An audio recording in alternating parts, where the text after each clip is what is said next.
지금 사실 오늘 주식 때문에 굉장히 많은 분들이 소가리를 하고 계시거든요. 12% 폭락했다가 9% 급등했다가 다시 또 6% 급락하는 정말 롤러코스터를 타는 기분일 텐데 이 와중에 그 천만 개미 투자자의 마음에 불을 지르는 한 분이 계십니다. 한동훈 전 대표가 부산 국포시장에 방문해서 지금 이러한 그 이재명 정부의 코스피 그 급등하는 모습에 대해서 윤석열 정부였어도 이랬을 거다라는 식의 주장을 펼쳤거든요. 그러니까 무엇보다도 김용남 의원님이 하실 말씀이 많으실 것 같아요.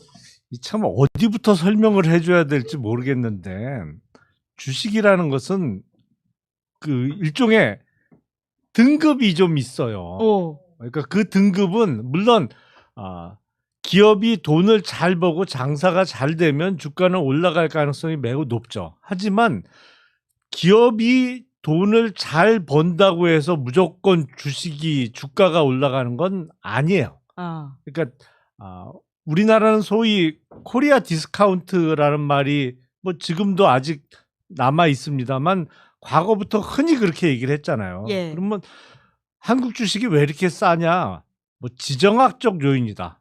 남북한 간의 대결 양상 때문에 전쟁 위험성이 상존해서 그렇다라는 말도 안 되는 설명을 가끔씩 했었는데 그렇게 따지면 이스라엘 주식은 왜 비싸요? 한국 주식보다. 말이 안 되지. 그러니까 그 주식을 갖고 있어봤자 별 소용이 없기 때문에 싼 거예요. 결국 상법 개정 그렇죠. 하시는 거죠?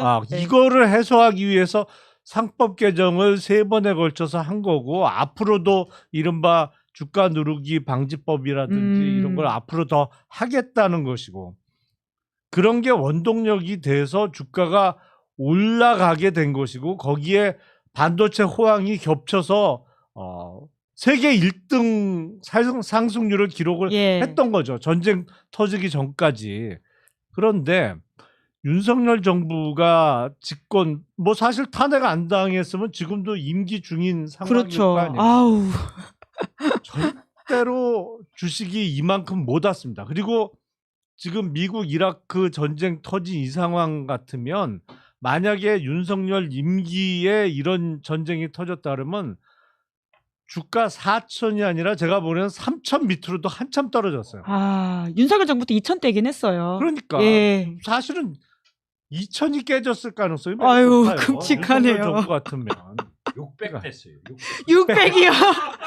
의원님 600은 너무 심한 거 아니에요? 어떻게 6천이 되냐고. 네. 600이지. 아니 그러니까 한동훈 전 대표는 참. 바보예요. 한동훈 전 대표 바보라고요? 미쳤고. 아유, 예. 그게 말이 되는 소리예요? 예. 아무리 비교를 하더라도 좀 납득이 되는 비교를 해야지. 윤석열이가 있어도 지금 6천 됐다.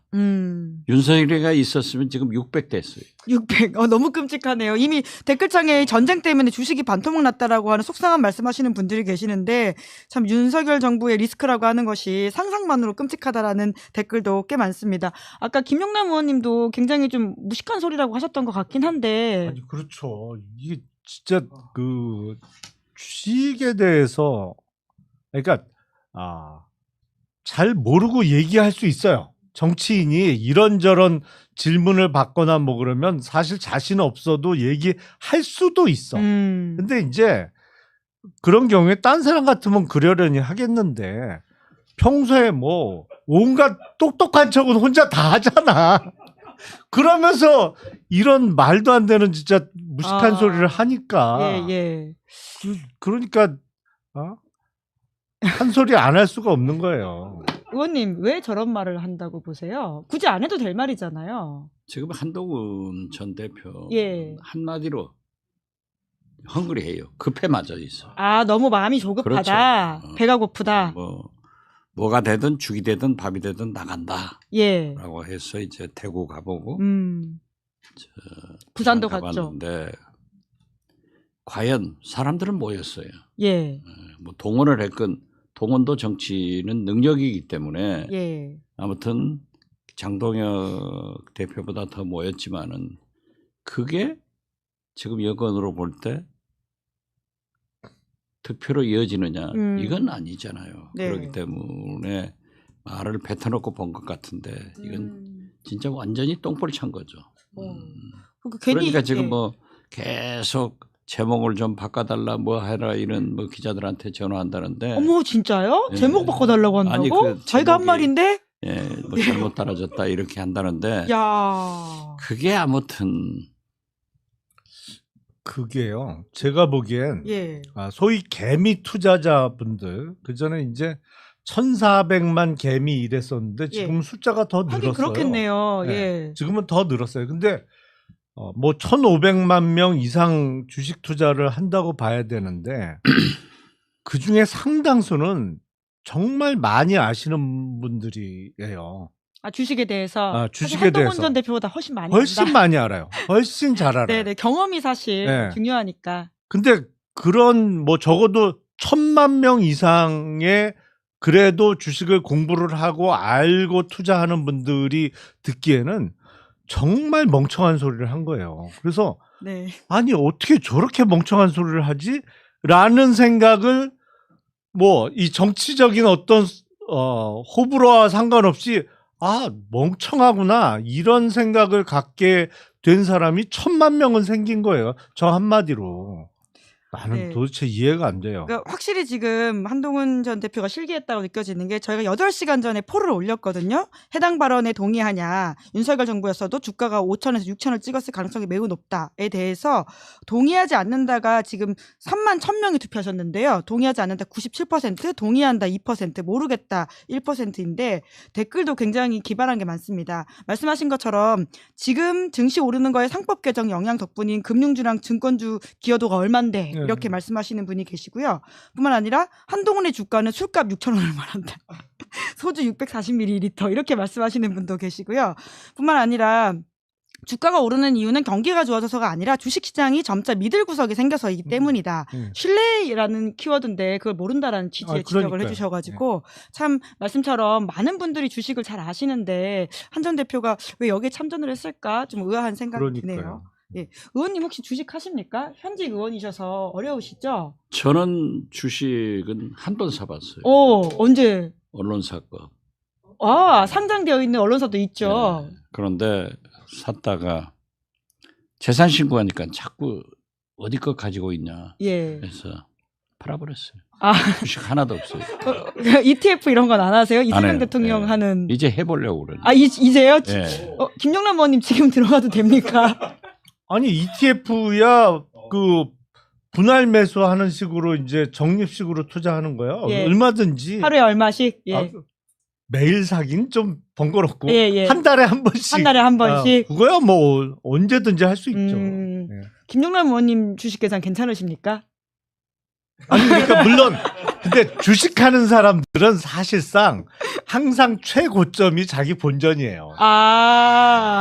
자연스럽게 그렇게 인식이 돼. 네네. 하면 지난주부터 해서 많이 까였죠. 네. 뭐 하지만 버티는 마음이 또 중요한 시기다. 그럼요. 근데 네. 이제 언젠가 또 전고점을 뚫고 올라가겠죠. 근데 네. 원래 투자했던 돈은 얼마였는지 다 까먹었고 네네. 항상 그 최고점일 때가 내 본전 아니야 이게. 네. 그러니까 세계적 주식 투자가인 미국의 워런 버핏 이런 사람들도 보면은 굉장히 안정된 주식을 예. 많이 사서 오랫동안 보유하고 있더라고요. 그래서 돈을 버는 거지. 김영남 의원도 그렇게 하는 것 같아. 여기 조금 들어갔다 저기 그건 좀 단타하지 마라. 예.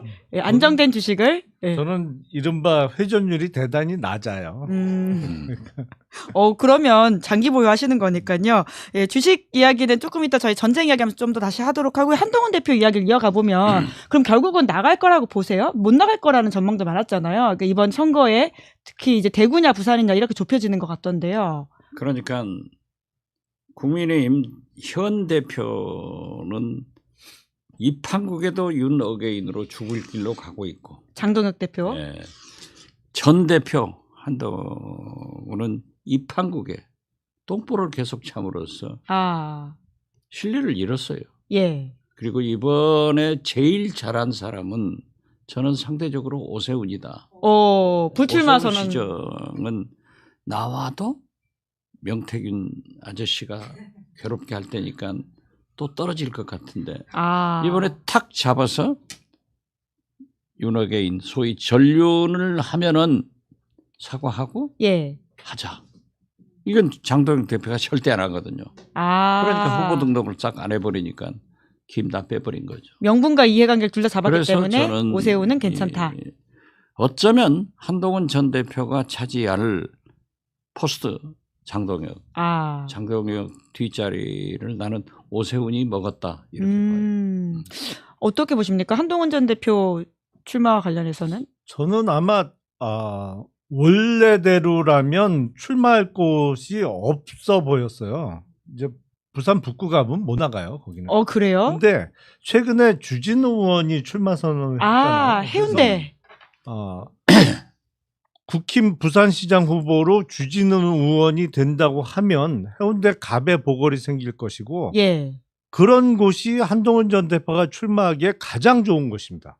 그러니까 국민의힘의 초강세 지역에 가서 3자 대결 구도로 펼치는데 워낙 국힘 강세 지역이기 때문에 국힘 기존의 지지표를 많이 뺏어오면 이기는 3자 대결 구도에서. 그런데요. 그러니까 해운대가 아니면 서울 같으면 강남 3구에 서초나 강남구 같은 데에 보궐이 생기면 그런 데가 제일 좋은 지역구인데 그런 곳이 며칠 전까지만 해도 안 보였었잖아요. 근데 주진우 의원 해운대 갑이 그냥 서울로 따지면 강남구 같은 곳이에요. 그래서 주진우 의원이 최종적인 국힘의 부산시장 후보가 되면 아마 해운대 갑에 출마하지 않을까.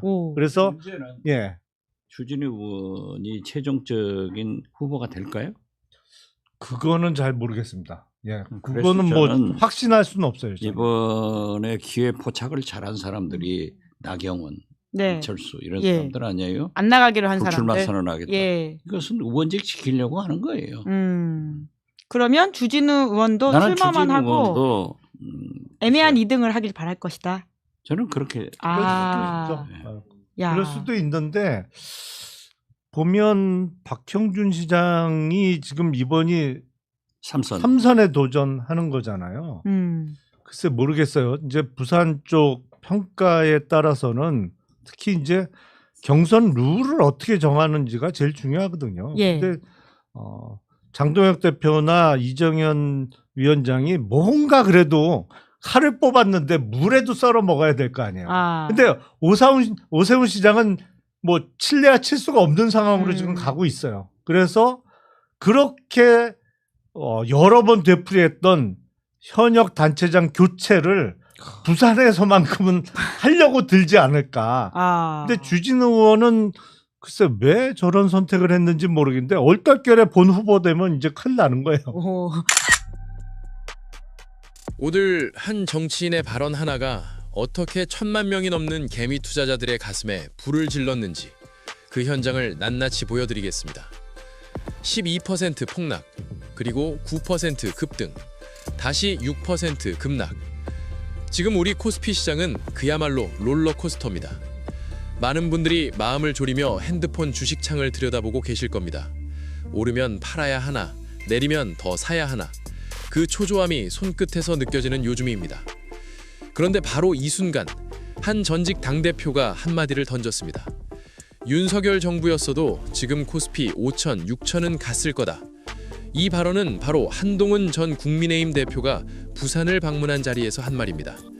얼핏 들으면 그냥 넘어갈 수 있는 정치적 발언처럼 보이지만 주식시장을 조금이라도 아시는 분들은 이 말이 얼마나 터무니없는 발언인지 즉각 알아채셨을 겁니다. 실제로 이 발언에 동의하냐는 온라인 여론조사에서 무려 3만 1000명이 투표한 결과가 어떻게 나왔는지 아십니까? 동의하지 않는다 97%, 동의한다 2%, 모르겠다 1%. 사실상 만장일치에 가까운 부정이었습니다. 주식 전문가 김용남 전 의원은 이 발언을 듣자마자 이렇게 말했습니다. 윤석열 정부가 지금까지 계속됐다면 코스피는 5천, 6천이 아니라 600입니다. 600. 여러분, 이게 농담이 아닙니다. 지금부터 그 이유를 차근차근 풀어드리겠습니다. 먼저 지금 코스피가 왜 올랐는지부터 제대로 짚어봐야 합니다. 주식이라는 것은 단순히 기업이 돈을 잘 번다고 해서 오르지 않습니다. 한국 증시에는 오래된 병이 있었습니다. 바로 코리아 디스카운트입니다. 기업이 이익을 내도 주주에게 제대로 돌아오지 않고 대주주 일가가 편법으로 이익을 가로채는 구조. 이것이 외국인 투자자들이 한국 주식을 싸게 봐온 근본 이유였습니다. 여기서 잠깐 역사 속 비슷한 사례를 볼까요? 일본은 1990년 버블 붕괴 이후 무려 30년 동안 주가가 제자리였습니다. 기업들이 돈을 쌓아두기만 하고 주주에게 돌려주지 않으면서 투자자들의 신뢰를 잃었기 때문입니다. 일본 주식의 회복은 아베노믹스와 기업 지배구조 개혁 이후에야 비로소 시작됐습니다. 우리나라도 그 전차를 밟고 있었던 겁니다. 그런데 이재명 정부가 들어서면서 무엇이 달라졌을까요? 바로 상법 개정입니다. 소액주주 보호를 강화하고 기업이 주주 이익을 침해하는 행위를 법으로 막았습니다. 이른바 주가 누르기 방법이죠. 여기에 반도체 호황까지 겹치면서 한국 증시는 세계 1위 상승률을 기록했습니다. 한마디로 지금 코스피의 상승은 정치적 신뢰와 제도 개혁이 만들어낸 결과입니다. 기업 실적만의 문제가 아닙니다. 그렇다면 윤석열 정부 당시의 상황은 어땠을까요? 윤석열 정부 시절 코스피는 이미 2000대도 위태로웠습니다. 상법 개정은 없었고 기업 지배구조 개혁은 논의조차 되지 않았습니다. 거기에 12.3 비상계엄이라는 초유의 사태가 겹쳤다면 전문가들은 2000도 아니라 1500 이하로 추락했을 것이라고 봅니다. 현재 미국-이란 전쟁 같은 국제 위기까지 맞닥뜨렸다면 김용남 전 의원이 말한 코스피 600이라는 수치가 전혀 근거 없는 말이 아닌 겁니다. 그런데도 한동훈 전 대표는 우리였어도 6천은 됐다고 했습니다. 주식을 조금이라도 아는 1000만 명이 이 말을 듣고 어떤 반응을 보였겠습니까? 이건 마치 2003년 이라크 전쟁 당시 사담 후세인 정권 붕괴 후 이라크 경제지표가 개선됐을 때 구 바아트당 관리가 나와서 우리가 집권했어도 이랬을 것이라고 말하는 것과 다르지 않습니다. 역사의 흐름을 완전히 무시한 현실과 동떨어진 주장입니다. 정치평론가들은 이 발언의 배경에 대해 이렇게 분석합니다. 한동훈 전 대표는 지금 매우 조급합니다. 6월 지방선거를 앞두고 정치적 존재감을 드러내야 하는데 출마할 지역도 마땅치 않고 당내 입지도 좁아졌기 때문입니다. 바로 오늘 국민의힘에서 긴급 의원총회가 열렸습니다. 핵심 내용은 단 하나, 윤석열 전 대통령의 정치적 복귀를 요구하는 주장에 명확하게 반대한다는 결의문입니다. 표면적으로는 의미 있어 보이지만 전문가들은 냉정하게 봅니다. 윤석열 전 대통령은 현재 재판을 받고 있는 중이고 헌법재판소에서 이미 내란으로 판단이 난 사안입니다. 현실적으로 정치 복귀 자체가 불가능한 상황에서 반대 결의문을 낸다는 것은 사실상 가장 비용이 싼 행동을 하면서 변화의 제스처만 취하는 것에 불과합니다. 이 상황에서 가장 영리한 행보를 한 인물이 있습니다. 바로 오세훈 서울시장입니다. 그는 조용히 불출마를 선언하고 당이 근본적으로 변하지 않으면 공천도 받지 않겠다는 신호를 보냈습니다. 그 결과 오늘 이 결의문 채택이라는 소기의 성과를 이끌어냈고 전문가들 사이에서는 포스트 장동혁의 자리를 오세훈이 가져갔다는 평가가 나오고 있습니다. 우리 정치사를 돌이켜보면 이런 장면은 낯설지 않습니다. 2016년 박근혜 탄핵 정국에서 새누리당은 서로 살아남기 위해 친박, 비박으로 나뉘어 싸우다 결국 자중리란으로 무너졌습니다. 국민의힘도 지금 같은 길을 걷고 있다는 비판이 나오는 이유입니다. 한동훈 전 대표의 주식 발언은 정치적 조급함이 낳은 실언이었습니다. 코스피 상승의 진짜 원인은 제도 개혁과 투자자 신뢰 회복이었고 이 맥락을 무시한 발언은 1000만 개미 투자자들의 상식을 정면으로 거슬렀습니다. 국민의힘의 결의문은 변화의 신용이었고 진짜 변화는 인적 청산과 지도부 교체가 선행돼야 합니다. 국제전쟁은 계획 없이 시작됐고 출구도 보이지 않습니다. 그리고 우리 투자자들에겐 지금 이 홀몬의 시간이 역사는 반복된다는 것을 기억하며 버텨내야 할 때입니다. 구독과 좋아요로 우리 정치를 바로 세우는 힘을 보태주십시오. 시청해주셔서 감사합니다. 진실의 힘을 믿습니다. 정치공장이었습니다. 감사합니다.